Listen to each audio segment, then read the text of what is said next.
Hola amigos, ¿cómo están? Acá Dani reportándose para hacer un nuevo video para el canal y en esta oportunidad traigo un tema que ha salido después de haber hecho unas publicaciones en mis redes sociales, tanto Facebook como Instagram, con las cuales buscaba habilitar un espacio de intercambio de opiniones y experiencias para que los que vivimos con VIH y los que no entendamos en qué consiste realmente esto de tener el virus del VIH en nuestras vidas. Antes de pasar al video quiero recordarles que si quieren ser parte de esta comunidad de gente que le interesa este tipo de temas, podés suscribirte al canal apretando en el botoncito rojo, después habilitar la campanita que está al lado de la palabra suscrito, para que cada vez que yo suba un video nuevo al canal, a vos te llegue la notificación o a tu celular o a tu computadora para que, sepas que actualicé la lista de videos y después no me estés preguntando cuándo vas a subir un video nuevo cuando resulta que lo subí hace 2 días, solo que a vos no te llegó la notificación porque no estabas suscrito y no habías apretado el botoncito de la campanita. ¿Se entendió?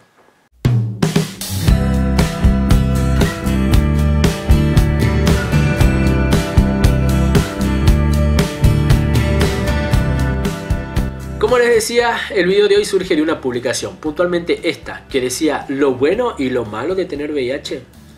Cuando hice esta publicación sabía que se podía dar un cruce de opiniones que podían estar en polos opuestos, ¿sí? Puesto que hubo comentarios bastante pesimistas y otros bastante optimistas. Y se debe básicamente a que no todos tenemos la misma psiquis, no todos tenemos la misma información y sin duda no todos tenemos el mismo contexto que nos permite vivir con VIH. La realidad es que la idiosincrasia, el fantasma social, la burocracia, la desinformación de cada ciudad, de cada pueblo es distinta, entonces no todos lo vivimos de la misma forma. Aún así hice un abstract de las distintas respuestas que han ido poniendo y he hecho como una lista de las cosas malas y las cosas buenas de vivir con VIH. Empecemos con las cosas malas. Sin duda una de las primeras cosas malas que aparece es el miedo o la incertidumbre de no conocer en qué consiste esto de empezar a tomar una medicación. El fantasmita de los efectos secundarios es uno de los primeros que se hace presente y es que cuando vemos el prospecto o cuando escuchamos opiniones nos damos cuenta de que nos hablan de diarrea, náuseas, mareos, sudoraciones nocturnas, hormigueos, ojos amarillos, lipodistrofia, etcétera, etcétera, etcétera.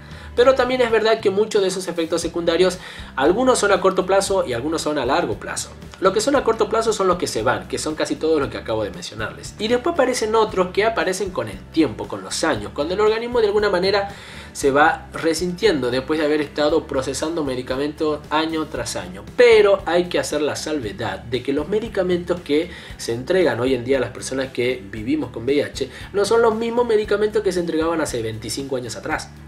Entonces de repente hoy nos encontramos con medicamentos que son como mejorados en cuanto a la composición para que el cuerpo pueda aceptarlo y no le resulte un desgaste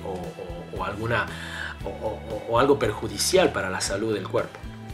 Hoy en día las personas toman una pastilla por día en su gran mayoría, si es que necesita resistencia o si es que no vivís en un país donde de repente no te pueden dar una pastilla, pero lo común es que los medicamentos de hoy son mucho mejores que los medicamentos de antes. Las personas que vivimos con VIH ya hace mucho tiempo y hemos pasado por muchos cambios de medicamentos, de repente sí podemos pensar que en algún momento hay algo que nos hace ruido en el cuerpo por haber tomado tantas pastillas, pero no pasa con la gente de ahora. Y vuelvo a caer en lo mismo. Mucho tiene que ver no solamente con las pastillas que tomás y con el tiempo que lo tomás, sino también con el cuerpo. Cómo tenemos nuestro cuerpo, una predisposición genética y sin duda cómo cuidamos nuestro cuerpo. Otra de las cosas negativas es el hecho de que ya no vas a poder donar órganos ni tampoco donar sangre. Y bueno, esa es una realidad y eso no se puede evitar de ninguna forma. Aunque sí creo que en el país de Chile, en el país vecino de Chile, en algún momento se puso como tema de conversación o de debate la posibilidad de que se habilitara a que las personas que tienen VIH puedan ser donantes de órganos. Ustedes pueden decir, es imposible pensar en eso. Y yo los habilito a pensar. ¿Preferís morirte? Es decir, sin que se encuentre a alguien que pueda donarte un órgano o preferís recibir el órgano de una persona con VIH y seguir viviendo, solo que vas a tener que tomar una medicación de por vida. Es para debate y es para pensar, tarea para la casa. Otra cosa que aparece es que como cosa mala, pero mala para algunos, no para la mayoría. Yo creo que no es malo, pero bueno, lo vamos a poner acá porque para muchísimos es decir, uy, es un karma que me obliga a tener que utilizar preservativo el resto de mi vida. Y la realidad es que tenemos que utilizar preservativos aún sin tener VIH. Hay tantos virus dando vueltas por ahí que es necesario que nos cuidemos para que después no terminemos haciendo como si fuese nuestro cuerpo un álbum de figuritas que le vas poniendo la figurita de la sífilis, del herpes, de la gonorrea, de la camilla, la hepatitis, la vaginosis, los parásitos, los piojos. Si no querés hacer eso, te tenés que cuidar en todos los sentidos, desde el preservativo, en el sentido de la higiene, en todos esos aspectos que hacen que vivamos una sexualidad más plena, pero tomando los recaudos necesarios para que cuidemos nuestro cuerpo. Sin duda también uno de los grandes miedos, y es uno de los primeros, y creo que es el primero si es que estás de novio, es el hecho de que tenemos miedo a que nos abandonen. Y estoy hablando puntualmente de las parejas sexuales y las parejas emocionales, es decir, nuestros novios, nuestras novias, esposos, esposas, parejas. Y es que muchas veces eso se ve modificado también por el grado de conocimiento que tiene la otra persona. Y el miedo y el desconocimiento hace que se alejen de nuestras vidas. La realidad es que muchos años he estado con ese miedo y con esa vergüenza y con también ese sentimiento de que el amor ya no es para mí, entonces directamente me ahorro sufrir, guardo el corazón en el bolsillo y cada vez que aparezca alguien, estoy con ese alguien solo hasta que los sentimientos aparezcan. Aparecen los sentimientos, boicoteo la relación. Pero eso pasaba antes, gente. Hoy en día, con un poco más de información y siguiendo el tratamiento como corresponde, una pareja cero discordante es bastante viable. Otra cosa que aparece y que era una realidad hasta hace unos pocos años atrás era el hecho de que las personas con VIH no pueden tener hijos.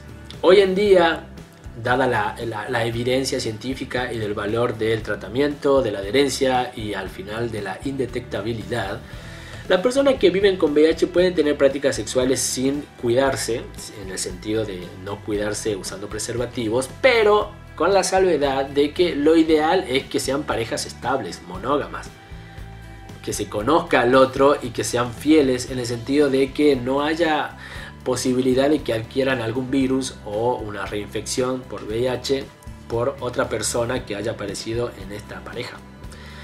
En ese caso, las parejas estables y monógamas pueden tener prácticas sexuales sin preservativos, obviamente con los controles médicos, y la mujer puede quedar embarazada alegremente, si así lo desea, con su pareja, con su marido, sin que haya posibilidad de transmisión del virus del VIH.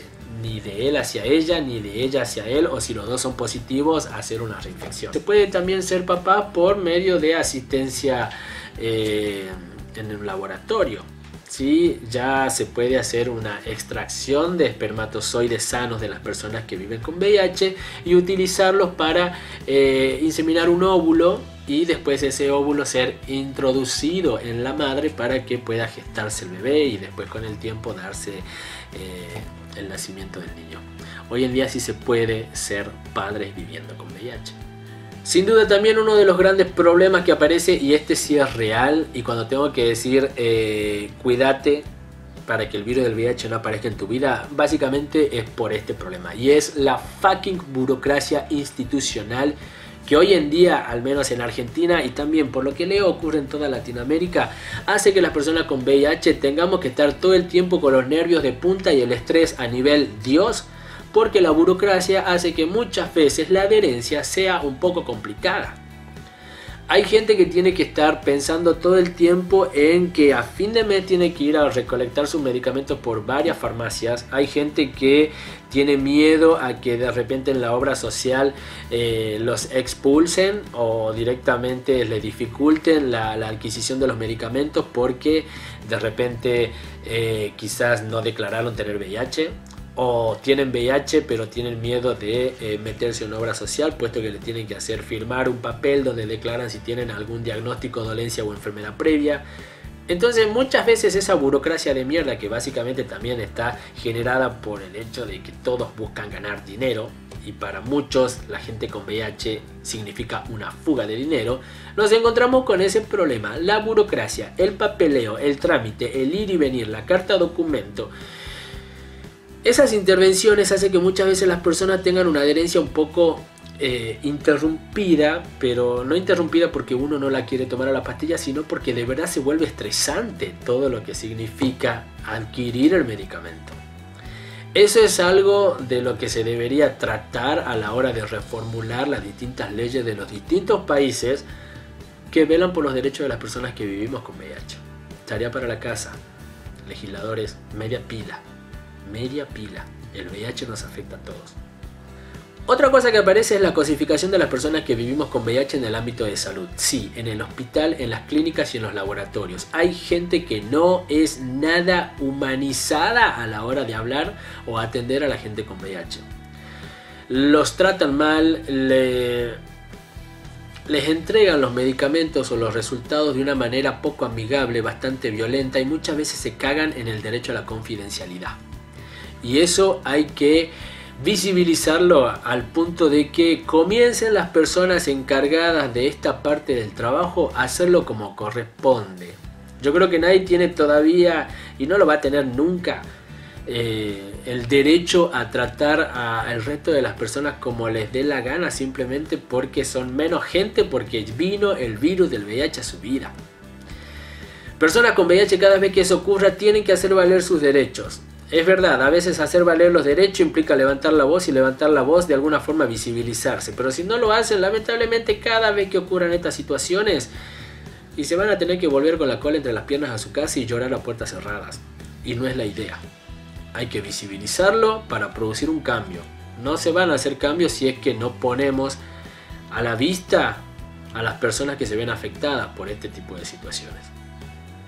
Y después también aparece la discriminación institucional. Y cuando digo discriminación institucional me refiero a todos aquellos entes, organismos, instituciones o lugares en sí donde cada persona que tiene VIH y que quiere concurrir para adquirir algún bien, beneficio o servicio se ve discriminada. Y la discriminación puede ir desde una discriminación subjetiva a una discriminación bastante clara y contundente. Y aparece discriminación cuando de repente no te quieren dar un seguro de vida porque resulta que no sos una persona que le resulta el seguro rentable para asegurar. Cuando vas a querer afiliarte a una obra social, puesto que le representas una fuga por tener un diagnóstico que demanda tomar una medicación que es costosa y que tiene que serte entregada todos los meses sin interrupción.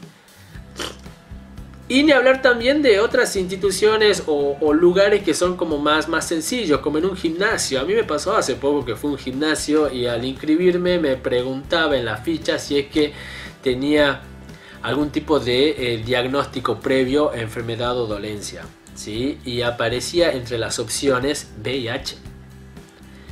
Que es como que al ponerlo ahí te obligan o ponerlo, obligado porque está ahí, o no ponerlo y ocultarlo. Yo creo que en ese tipo de fichas se debería buscar la manera de hacer la pregunta sin que la persona que deba responderla se vea obligada a responder que sí o se vea obligada a mentir. Qué sé yo, dando vuelta a la pregunta y poner ¿tiene algún diagnóstico o dolencia que quiera declarar? Y de repente ahí uno ve si declara o no y de qué modo lo declara. Pero hay ocasiones en las cuales hay una discriminación institucional bastante ahí velada y que aparece en fichas, disimulada, y no está bien.